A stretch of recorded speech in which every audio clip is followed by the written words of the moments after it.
You know, only 3% of the United States is even eligible as a population to join the military. Did you know that? Yeah, and less than 1% of the U.S. population has ever been in the military, which a lot of people don't realize. Tell me a little bit about your journey with the military. What got you started in the military? When did you join? How old are you? Just give me the whole shebang. Yeah, so I'm 46, so you can guess.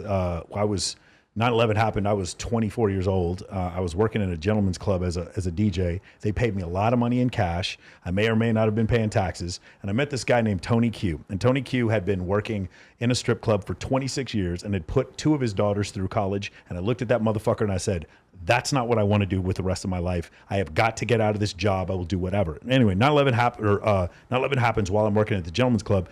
And I go, and I have 2 frat brothers. One of them, Marcus Cole, he was C-130 pilot, and he was an instructor at Corpus Christi for the Navy.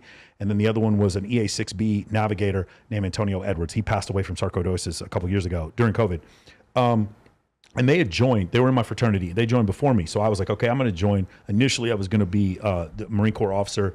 They did not have a slot in intelligence that I wanted. And then so I went to the Air Force and I said, I'll do intel for you guys if that's what you want. And they said, sure. They made me take the AFOQT and I scored like in the highest percentile for nav pilot. They said, you're either going to be a pilot or a navigator. That's the only way we're going to let you join. So I ended up joining and I said, I'll be a navigator. Then they asked me again, when all navigators, they ask you to apply to pilot school. I was not interested in giving 11 years of my life to the U.S. Air Force. So I did 4 years as a navigator. It was like 3 years of training, 4 years as my enlistment or whatever. And I flew a KC-135. I probably have 700 hours in a KC-135 and probably another 200 hours in a Cessna 172. And then I was also a mission planner for a while. And then at the end, I had what's called by the way, it took me a year and 4 months to get in. When your country goes to war, a lot of people want to join the military, believe it or not. When 9/11 happened, it was hard to get in the U.S. military as an officer. You know, only 3% of the United States is even eligible as a population to join the military. Did you know that? Yeah, and less than 1% of the U.S. population has ever been in the military, which a lot of people don't realize. So I know I end up when I'm in there, I ended up getting diagnosed with psoriatic arthritis. They don't know. It might have been the JP8. Like some people think it could be like an allergic reaction to all the diesel fuel or whatever. Mm-hmm. When I got it, they could not allow me to fly anymore without taking prednisone, which is a steroid. So I was DNIF'd. And then I moved into counterintelligence after that. And I did that for about a year and a half. And then I got out. The biggest transition for me, and there's a bunch of things. In the military, you learned leadership studies. And I don't know what it's like for you in the Army, but for us, I was constantly updating a master's degree on like what good leadership looks like and what bad leadership looks like. And I saw some bad officers. I remember certain officers, I don't know if you've ever seen this, the guy who always wants to intimidate you, but like you can't get clear instruction from him and you can't tell if that was an order or if he was joking. That guy who's too stoic, that's a bad leader, believe it or not. Even though we think of General Patton, that's a bad leader. Then we have the other leader who's like, it's never her fault or it's never his fault, or the leader who isn't proficient in their job, meaning they're a company commander, but they can't drive a tank anymore, you know, or they're out of shape, right? They're out of regs. Yeah. Like that guy also was an issue. It's like I had one squadron commander. She was a good pilot and she was a good commander, and that was great. And the next one after her was neither. She wasn't able to do either one of those things. And she got fired. And I didn't know a commander could get fired. I didn't know how that relieved of duty. I didn't know how that worked. So that was something that I learned while I was there. When I got out and I moved to Vegas, I remember recognizing the ability of like me being accountable and showing up on time to things. Like for instance, we're doing Access Vegas after this. I had 25 girls booked for the show, and I just knew by the time we did it, there would only be 9. Sure enough, there's 9. It's just for some reason, I'm not trying to pick on girls specifically, but like people who work in nightlife, like they're not accountable to their word. Like when you're in the U.S. military, they will throw you in jail. You don't get to not go on a deployment. You go to jail.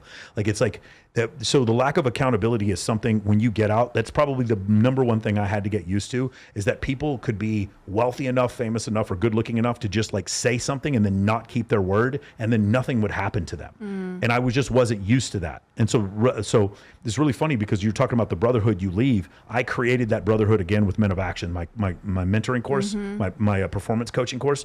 I treat it like they're U.S. military officers and we're going through CFIC, instructor training. That's what I teach it as. It's for me, when I went from a mission navigator to an instructor navigator, I kind of took the way we do pre-briefs and all that kind of stuff and I put it into my course with multiple modules and things that they had to study up on and like a curriculum they had to read. And I try to do that, and I try to keep accountability, community, and networking in my course as close as I can. And I also encourage physical fitness, more so than the U.S. Air Force did, by the way. I try to do those things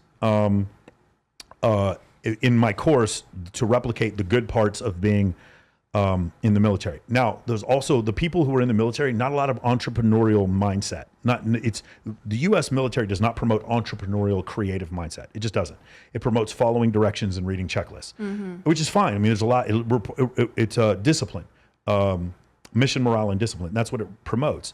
And when you get out, one of the things you want to be able to do when you get out is not continue, go from being a cog in a machine to another cog in a machine, just in the private sector, although you can make a lot more money, right? But what I would recommend people do is it's one of the hardest things wasn't learning that the people outside the military were unaccountable.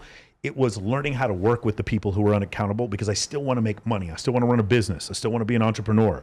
Sometimes I have to work with people who don't have the same level of integrity or accountability that I do. It'd be great if all my vendors were just like us, but it's just not possible. And so we look for people who are like that. But at the same time, I also know, I do a show, I host a bikini competition, or I do a show, and I have a bunch of girls who do not see the same level of urgency in being on time and accountable that I do. And so I just have to learn to work with them and just not be judgmental.